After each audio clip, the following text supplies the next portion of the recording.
Pushkin. Just a quick note here. You can listen to all of the music mentioned in this episode on our playlist, which you can find a link to in the show notes. For licensing reasons, each time a song is referenced in this episode, you'll hear this sound effect. All right, enjoy the episode. At 70 years old, Kim Gordon, the former bassist and founding member of Sonic Youth, is somehow making the most abrasive music of her career right now. This month, she dropped her second solo album called The Collective with producer Justin Raisen, who's previously worked with artists like Drake, Lil Yachty, and Charli XCX. Kim's spoken word-like vocals on The Collective are the perfect accompaniment to Justin's distorted trap-style beats, especially on her first single, Bye Bye, which was originally intended for rapper Playboi Carti. On today's episode, Leah Rose talks to Kim Gordon about her latest solo album, as well as her memoir, Girl in a Band, that detailed her very public split with ex-husband Thurston Moore. Kim also delves into why she always felt like an outsider in New York City's thriving downtown art scene, and recalls Sonic Youth's storied tour in the early 90s opening up for Neil Young. This is Broken Record, liner notes for the digital age. I'm Justin Richmond. Here's Leah Rose's conversation with Kim Gordon. I saw that you're getting ready to play some shows to support the new album. How are you going to translate the album or the songs or the new music to the stage? What are you guys thinking? Well, it's just so it'll be the same group of girls that I toured the last record with. But the drummer will have probably have some kind of hybrid kit. So she'll be, I don't know what she'll be doing. She'll be playing some of the beats live and then sampling stuff, I guess. Uh-huh. Same with the guitar player and the bass player. They're all very technologically savvy. I'm kind of the only one who isn't. Yeah, and there'll be some things on backing tracks that we just can't reproduce. And for the recording of the songs, were you playing with a live band or was it mostly... No. Okay. It's mostly programmed stuff? Yeah, it was basically me and Justin Raisen. He was my collaborator. Like I said, I wanted to have more beats on this record, and he would basically send me beats. Like I talked about what sort of, hip hop I liked, and I'm sort of inspired by rhythm because I'm not a very melodic singer. My range is kind of limited, let's just say. Anyway, so he would make up beats with some sounds and send it to me, and I would decide what I thought I could work on. And then I would go in and make up guitar parts in the studio and lay down some vocals, and usually start out with some of the songs I had complete lyrics, but I still didn't know how I was going to place them, and then other songs I would have, half lyrics, and then I would sort of start improvising, or other things would come out of my mouth, and I go, where'd that come from? And so then it became like for him, like sort of a shaping, editing kind of process. And then, sometimes he would sample my guitars and put it back in. And then I would go back and then usually add more guitar or vocals. So the guitar is you playing? Yeah, although there might be some things he played guitar on, but mostly it's me. And then I had Sarah come in the end and add more dense noise stuff. What were the the hip-hop reference tracks that you gave him? Like Schoolie D, Gucci Time. Old school. Yeah, mostly 80s or 90s. Yeah. Okay. I didn't really give him that many references, and then for the last record we talked about, I'd played him different things, like even ESG, or there was this single I really liked by this band, The Jellies, which is like a super minimal kind of fun song from 82 or 83. That's cool. I thought some of the music sounds like kind of like blown out dub and trap beats. So I thought maybe you were referencing more recent stuff. Well, yeah, there is some reference to recent stuff, but it's kind of like, well, I liked on the last record, I really liked that song, Paprika Pony, which was a trap beat. So I was like, Yeah. like, but yeah, I know that he makes beats for other people. And so I knew that, yeah, that would involve other things. But it wasn't like I specifically pointed out some, contemporary person. Yeah, I've been reading some of the things that are being written about what's been released so far, and people are like, like you're dropping bangers, like like trap bangers, and it's so great. Yeah, I mean, yeah, Justin gets a kick out of that. Like he couldn't wait for like his hip hop world or whatever to hear the record or something. How did you two meet? How did you start working together? Super accidentally. Actually, I met him through his brother, Jeremiah, who I think curates beats for Drake or something. People send him beats. It was actually just in a restaurant, and I was with a friend, and he was with this girl, and our tables were so close together, and they had kind of a friend vibe, but then suddenly they started talking about their sex life together, and our tables were so close that we just all turned to look at each other and started laughing.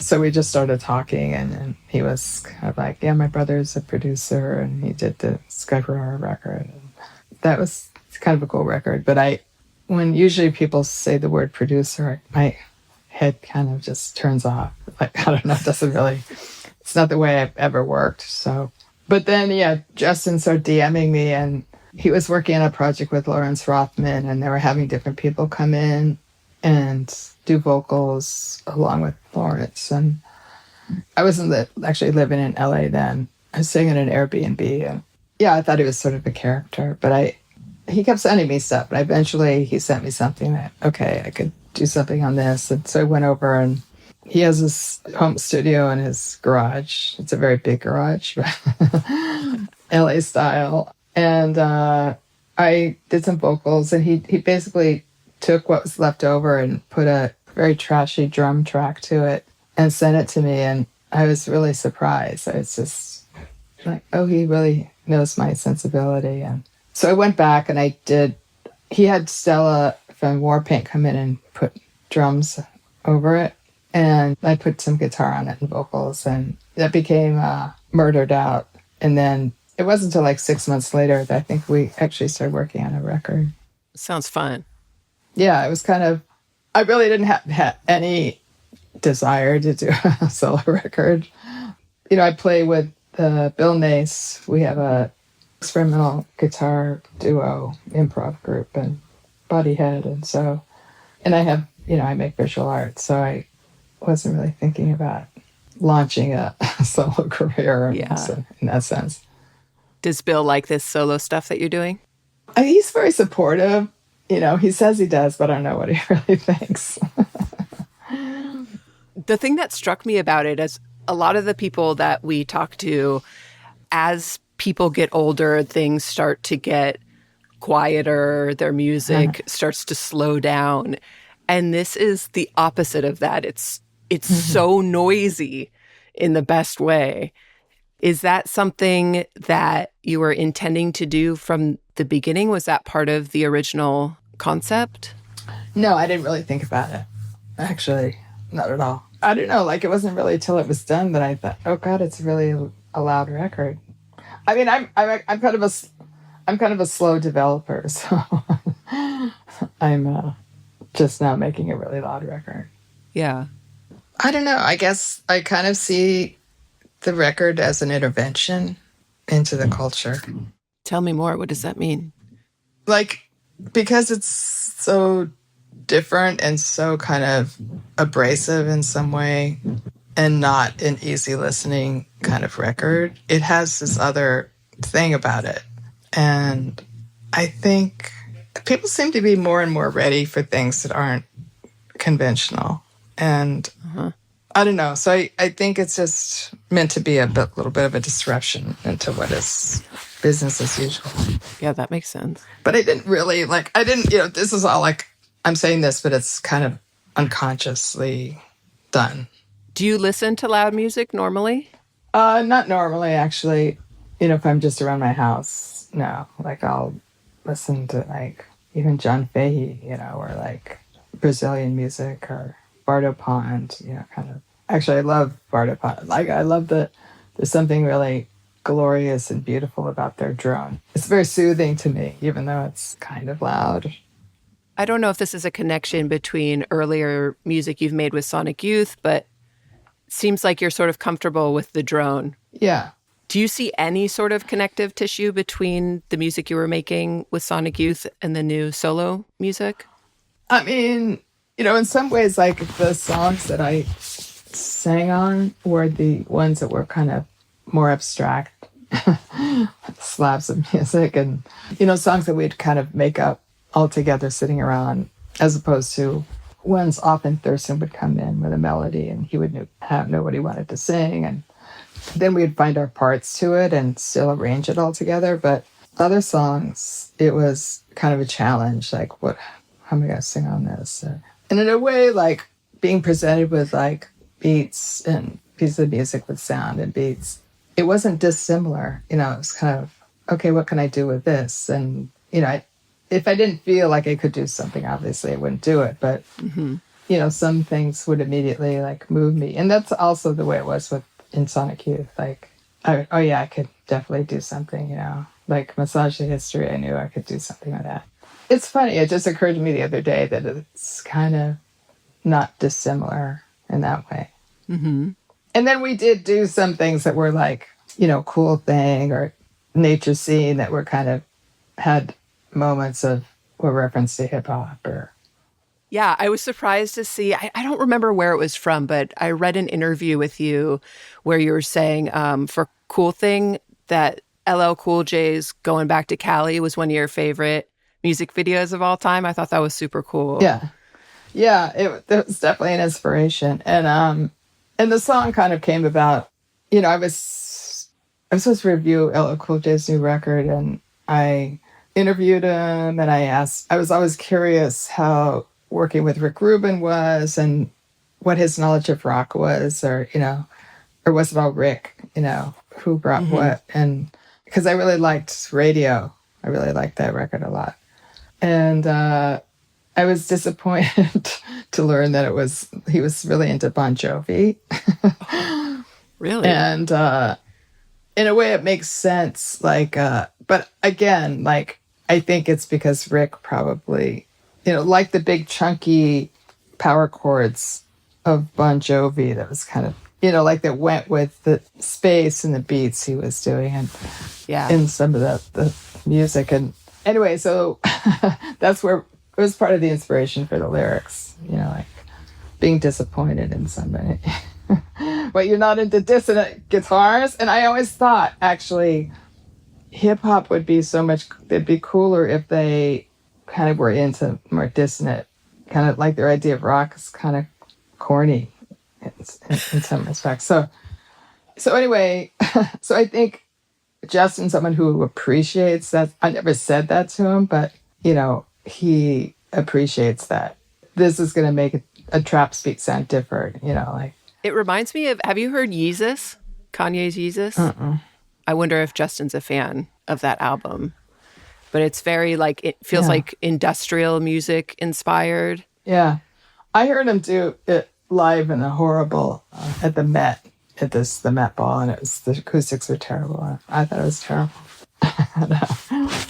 But I honestly didn't sit down and listen to it, the whole thing. But I'm sure he was a fan of it. I'm sure he was a fan of it. He calls me Kim Yee sometimes. It's so bad. And now that you're in the full interview cycle promoting the new album, how do you feel about doing interviews? I know that's like a strange thing to ask you in an interview, but that's a good question. You've been interviewed so many times for so many years. Like, yeah. I mean, I think I've done over 50 interviews for this record so far. Wow. And then I did a couple interviews yesterday, and one was with someone, I think, in Poland. And he's quoting my interviews I've already done for this record. Really? And actually, it was fine because I could clarify a couple things that were, taken out of context or whatever. But at the same time, I thought it was kind of strange. Because I think I started doing interviews last fall when I was in Europe. But it's a necessary evil. Sometimes I like it, it depends on the interviewer, really. And it's made me think so much about the record, and I don't like that. Like, I can give explanations for most of the songs, but I don't feel like it's always a good idea. I think it's nice when people come to their own conclusions sometimes, or like project what they want, but for some things like the song I'm a Man, it's kind of useful to explain it. Does it seem like people are missing the mark with the questions they're asking you about the album? Sometimes. I mean, the worst question I've been asked is, why did you make another record? And I think they want me to say, because of the pandemic or something. Yeah, I don't know. I don't have a good answer. I was just I don't know. I was bored. I didn't know what else to do. Yeah. I don't know. I think it's a difficult question to answer. It seems miraculous. I don't make music, and it seems like to create something out of nothing just seems incredible. Yeah, but it is you make, you make something in a space that wasn't there before. And it's like you made a room or something, We're going to take a quick break and then come back with more from Kim Gordon and Leah Rose. Here's Kim Gordon with Leah Rose. So back to the dissonance. Somewhere I heard you say that you felt like extreme noise and dissonance can be really cleansing. Yeah. Do you remember when that first struck you? I'm probably driving around in Western Mass in this, in my car, and everything covered in snow, and just kind of, it's not sentimental, it's not emotional, it's not, I don't know. And it's just looking at suburbia, it's just kind of I just want something to cut through this. This is kind of depressing, I just like the idea that I could be driving around this super banal, some of it beautiful landscape, but then some of the suburban parts, depressing. And how kind of funny, about music that you can just have it in your head and it can contrast so much with what's going on around you. And it creates its own, it sounds stupid, but it creates its own architecture, environment, space, and transports you. So you said that before you started making the album, you wanted to do something that was more beat-driven. Do you remember why you wanted to do that? Because I feel I'm inspired by rhythm. I really like. And when I first started playing with these two girls, when I first started playing guitar back in 1980 or something, it was for this artist, Dan Graham's art performance. It's called Mirror Performance Audience, where he'd have a mirror standing behind a huge mirror, like a giant wall-sized mirror. And he would just stand there and describe the audience, their gestures, their shifting in their seats. And then he would turn around and describe himself in the mirror, describing the audience. It was all very self-conscious. And he wanted to do the piece with an all-girl band because he was writing articles about the Slits and feminism in rock and all this stuff. So he introduced me to this girl, Stanton Miranda, and we started playing. And then this other musician, Christine Hahn, joined us. But at first, my idea was like a drum machine with, someone taught me how to play half jazz chords, just fretting the bottom 3 strings. So kind of doing that, and then getting lyrics from women's magazines, ads for different colored lipstick, and Mm-hmm. There was a talking song that we did that was taken from kind of this first person text on the back of Cosmopolitan. It's I'm a cosmopolitan girl, and describing the whole thing. Anyway, so that was a song. So I kind of from the very beginning, I sort of did that in a way. Was that around the same time you started writing for magazines in New York? Yeah. So you were writing about male bonding and what happens between men on stage in bands. Was that the actual impetus of you joining what became Sonic Youth? Well, yeah, Dan was writing these articles about women in rock. And so to be sort of rebellious, I thought, I'm going to write about men in rock. But there was this composer, Rhys Chatham, who was influenced by but Lamont Young. He studied with Lamont Young. But he applied it to electric guitar. So he told Glenn Branca. And so they were both doing kind of writing pieces of music with open E tuning. So Reese had this piece called Guitar Trio. It was, so what they would do is they would take a hit of amyl nitrate, this stuff called locker room. It was a popular drug in the West Village among sort of the gay community. They would take a hit of that and then downstroke on the guitars and in this rhythm. Anyway, so the first thing I wrote was just a description of that performance. It was very short. It was called Trash, Drugs, and Male Bonding. It was for this art magazine called Real Life. Yeah, and then I wrote longer pieces that involved a group of male artists, whatever. But in order to do my research, I read books by John Recchi because I couldn't really find any material that talked about male sexuality in a certain way. So these John Recchi books were kind of about the gay bar scene in the West Village and kind of this idea of needing distance for desire. And then, but I did feel like, well, maybe I'll learn more about male bonding if I'm in the band or something. But I met Thurston through Miranda and we started playing music together. Yeah. Do you think the desire to go that far with learning what it would actually be like by embedding yourself in a real band of boys, do you think that has anything to do with your dad being a sociologist? Well, I thought maybe so in retrospect, because he did have this book on his bookshelf called Men at Work, and I used to look at it and wonder, what's that about? And why isn't there one that says women in work or something? But yeah, I don't know. I guess, in a way that a lot of lyrics on the record are kind of stem from a sort of sociological kind of observation, interest, and some of it is emotionally reactive. Did you actually ever learn, did you ever get the knowledge that you were seeking in the beginning, like what happens between men on stage in bands? Did you have any big takeaways from being in the band for so long? Not really, actually. I mean, no, nothing that surprised me. But there's a difference between playing bass and electric guitar, I think.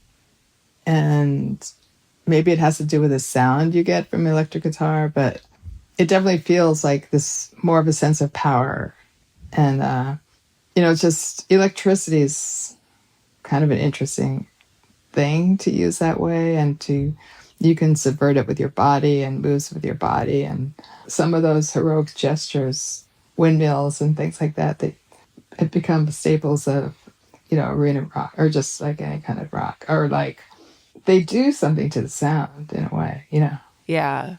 But I think it also has to do with people playing in bigger and bigger places and then so the gestures become bigger, more performative or something. But now it sounds like you play with mostly women? Yeah, it just kind of happened that way. The first incarnation of the band there was a male drummer, this guy Sterling Laws, who's great. And then after the pandemic, people had other commitments. But it's great. I have so much fun playing with them. It sounds like you became more aware of being a girl in the band after Sonic Youth was signed to Geffen. Mm-hmm. In your book, you talked about how you would intentionally center yourself on stage. I don't really intentionally center myself on stage. That's just the way Thurston wanted it. Oh, okay. No, I mean, that has nothing to do with... I think it has to do with separating the two guitars, and having the bass in the middle next to the drums. It's really what it... I just was... When I think in my book, I was describing being in the center of the stage or something. Believe me, it's not what I would have first chose. Actually, when we first started going to England, in 84, maybe, that's when people started asking, was it like being a girl in a band? And why don't you have like a persona? Why aren't you all dressed up like Susie Sue or Lydia Lunch or something? that's when I first started becoming more self-conscious about it, I guess. Yeah. But then when we signed to Geffen, I realized, I have this platform now that's a little bigger. It's not like we were really in the mainstream. And so I thought, I have lots of topics I can write about as a woman or a girl. And so that's our swimsuit issue. Because also right after we signed to Geffen, there was this big Me Too moment that happened between this big A&R guy and his secretary. This was in 90 or 91 or something. Oh, wow. Yeah. And then shortly after, I guess a year or so after you were signed, you went on tour opening for Neil Young. What did that change for Sonic Youth ultimately? I guess it made our name a little bit more known. Again, people kept asking us what it's like to be in the mainstream, and we really weren't. And it was quite apparent from Neil's audience that we weren't. But I think it did do something. And we learned how to play on big stages. But when we toured with them, we didn't even have guitar techs. Like, we actually had hired these two friends of ours who played in a band who'd never guitar teched. And we never really got sound checks in the beginning either. So for a while, like, every guitar Thurston would pick up would be out of tune, and then he would be frustrated and smash it a lot of times. And then Neil's guitar tech, Larry, who was awesome, would fix it. But it was a tough tour, actually. Was that the first time you played really big stadiums? Yeah, and the only show that wasn't seated was, I think, the Cow Palace. And that was great because our fans could come forward. But otherwise it'd be, empty seats or like a hippie giving you the finger or something. After this quick break, we'll be back with the rest of Kim Gordon and Leah Rose. We're back with the rest of Leah Rose's conversation with Kim Gordon. How do you think growing up in LA in the 60s, how do you think that shaped your point of view as an artist? Well, I think it's more like the school I went to did a lot to shape me. It was the lab school at UCLA, and it really was a lab school. Like, it was a lot of learn by doing. There was like incredible grounds, like Neutra building design, and a huge grass area, a huge cement concrete area with a gully that ran through the school up into these kind of maze and pathways of brushes and bramble. And then there's like a adobe house and a stagecoach and an African hut. And so when we were studying early California, we would dye fabric and make shawls and make fringe and grind corn and skin a cowhide, and go to Dana Point and throw it off like the early settlers. Wow. And stuff like that. And there was like a, art program and a music appreciation program and a eurythmics class. I loved it. Like, it was great. It didn't prepare me for regular school, but yeah. What was it like skinning a cow when you were you like? Well, we didn't actually skin the cow. We skinned the cow hide. They gave us this hide that we stretched out in the sun, and then I didn't participate in that so much. That sounds crazy. Yeah, it was kind of gross. But it was fun going to Dana Point and pretending. There's a lot of pretend stuff. And you wrote in your book that you've always known, even as young as the age of 5, that you were an artist. Well, I wanted to be an artist, yeah. I mean, I wasn't very verbal, but I was good with my hands. And I just didn't feel confident articulating, especially because my older brother, he was very verbal and articulate, but he also was mean. So he would make fun of whatever I said and call me stupid. And I was afraid of making a mistake, so. It was mostly like verbal mistake, I didn't have a problem with I was making something, so. Yeah. I was curious, when you became a mom, after hearing about your childhood, you said that you were on your own a lot as a child. Mm-hmm. When you became a mom, what type of mom were you? Number one, were you like an anxious mom? Were you sort of hands off? Mm-hmm. And how was your parenting style different than how you were raised? I was anxious, for sure. And I read books, if I got stuck with some issue or something, I would read a book. Yeah. I know my mother always said that I was really independent, so that's why she encouraged that. Like so I did that. I mean, I would let Coco. I would encourage her to play on her own, or Mm-hmm. But I tried to be more present and interactive with her. As far as telling her how I felt. Yeah, just talking to her more. Mm-hmm. You talked about, in your book, you talked about when your family moved to Hong Kong when you were a young teenager. Mm-hmm. And the first day you were there, you just were sort of like standing there and said something like, how am I possibly going to survive here?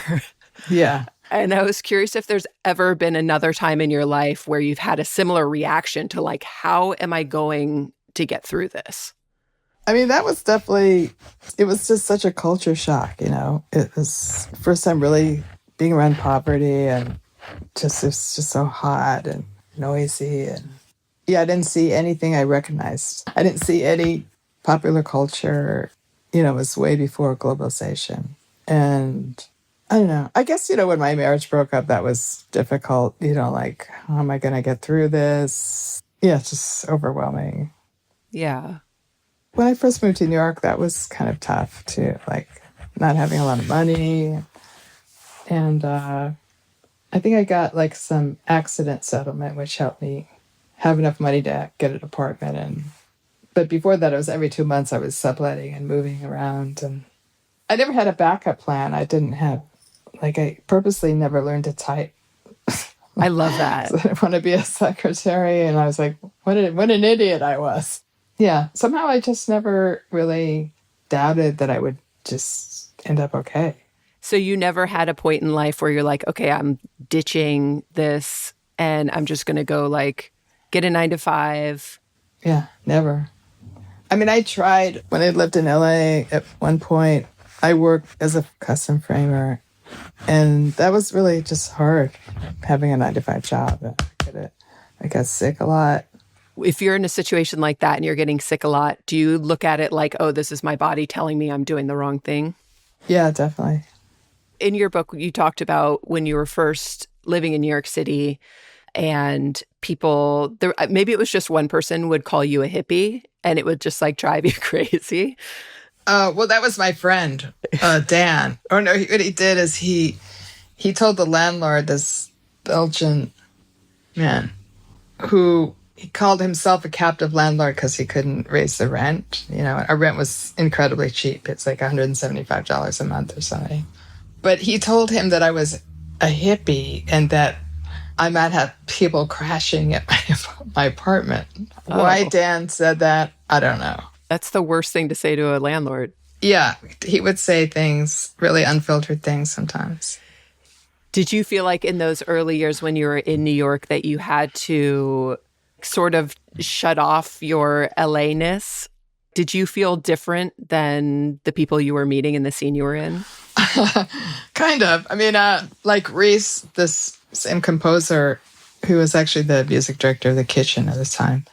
Yeah, I'd have these conversations with him, and he would say, "You're always going to be look middle class," Yeah, I definitely didn't feel very New York in the way I dressed or anything. Did you find yourself changing the way that you looked? Yeah, a little bit, yeah. Like, I didn't have contacts and I had glasses, and I got these flip-up sunglasses that I would wear that in an attempt to feel cooler or something, to disguise the glasses. But I couldn't afford contacts. It was so poor. So after you were in New York and you started to become more established and know more people in the art scene, after working at galleries and starting making art yourself, you were meeting a lot of, I guess the art scene in New York City in the 80s, that's when things got really commercial and artists were blowing up. And yeah, it was beginning. Yeah. Yeah, painting was becoming big. With all the successful artists that you've known, successful musicians you've known, is there something or a set of things that you can point to that leads to somebody being successful? I don't know. Honestly, I can't answer that question. I think that you just, have to really want something, and so you don't really give up, or you just kind of, follow the thread. If you can find a thread, that's all you need. And then you just follow it. You described your early days there, or at least yourself, like you were sort of unorganized and you felt like you were a mess. Yeah. Do you still feel like that now, or was that just that point in your life? I think it was more that point in my life. I mean, I'm still not a very organized person, but it doesn't bother me. I mean, I also have a manager now, so that helps. I don't know, it's just hard when you feel like an outsider to a community, And and the art community is probably the roughest. And then I also felt kind of like an outsider to the music scene in a way, because I was a visual artist. And I don't know, like I liked playing music, but I didn't feel like, I guess I felt like middle class, I just felt supremely uncool, I think. Like you're around people like wearing all black who look incredibly chic, even though black is a color that doesn't show dirt. And it can be the cheapest clothes in the world, but, at night in a club or, everyone else seemed much cooler and, and stylized in their look. And I wasn't like that.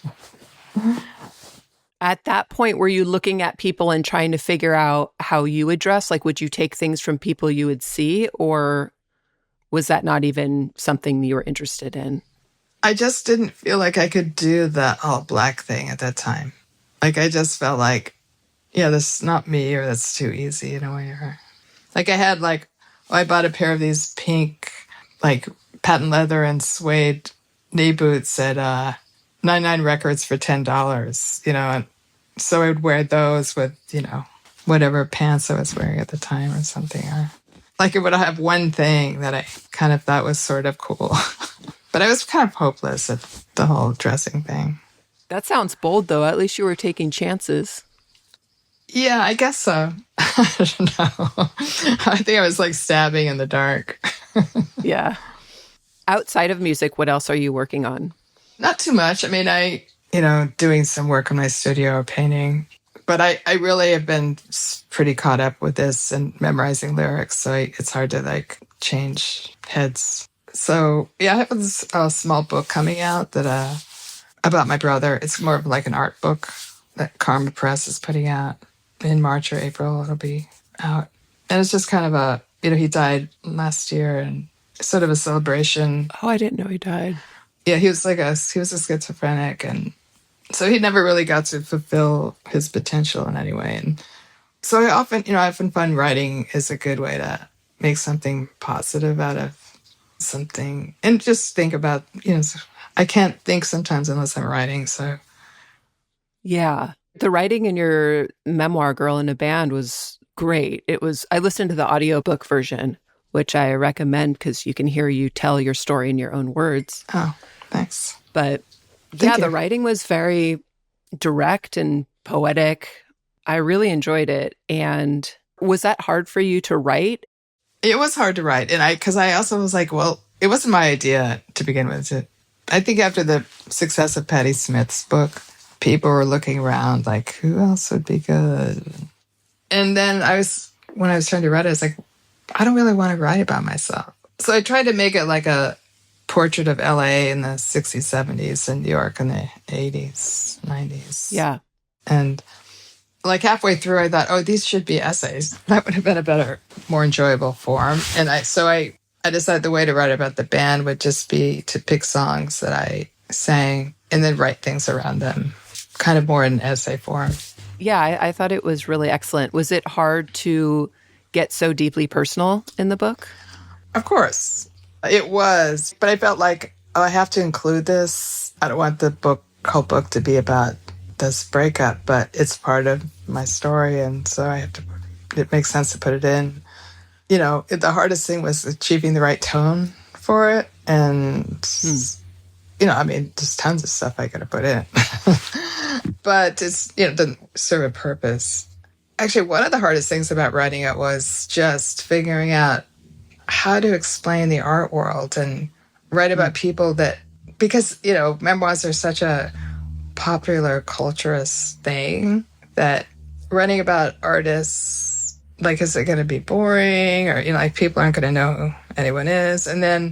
But then writing about people who are known sounds kind of name droppy, like Sophia Coppola or, Spike Jonze or something like that. But, Or the Kurt Cobain sections. Yeah, but I mean, Kurt was more intertwined in things. But anyway, they're just people who I knew at a certain point in their life, Yeah. Anyway, so that was hard figuring out how to write about that. Yeah, I imagine that was a hard press run after that, because then you get questions about all the personal stuff. Right. I remember being on Terry Gross's show, and she was pushing me to talk more about it. And I kind of said, I think I already said everything I want to say about it in the book. Yeah. And she didn't like that at all, because she likes to dig, people to dig. And I don't know, she kind of like closed up after that. Oh, she got pissed off. I think she did. Yeah. I always like to ask people what they're listening to. New music, old music, whatever it is, what you're liking. Well, Bill Nace has a new record out that I like. It's on Drag City. I just watched this really cool movie, actually, called The Black Power Mixtape. Oh, I've heard of that. Yeah, it's based on footage that these Swedish journalists shot from, I think, 61 to 75 or something, or 67 to 75, interviewing a lot of, Stokely Carmichael and a lot of the people involved. But also, like, the footage of Harlem at that time was so cool. But this weirdest thing is, like, things don't seem that different in a way. Just, the wealth gap. And, there's a scene where these Swedish tourists are going through Harlem, and the guy's explaining to them in Swedish, like, don't get out here, and just talking about, like, the drug use. And, in the meantime, like, the U.S. government has, like, fed drugs into the ghetto and, propagated this incredible, horrible situation. And anyway, but it was fascinating. Oh, I'll check that out. It has contemporary music in it, and interviews with voiceovers with different musicians. It's really cool. Cool. Well, thank you so much for doing this. I appreciate you coming on and talking about the new album. And oh yeah, thanks for having me. Thanks to Kim Gordon for talking about her career and her new album, The Collective. You can hear it along with our other favorite Kim Gordon and Sonic Youth songs on a playlist at brokenrecordpodcast.com. You can follow us on Twitter at Broken Record.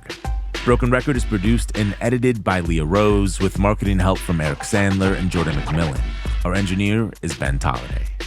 Broken Record is a production of Pushkin Industries. And if you like this show, please remember to share, rate, and review us on your podcast app. Our theme music's by Kenny Beats. I'm Justin Richmond.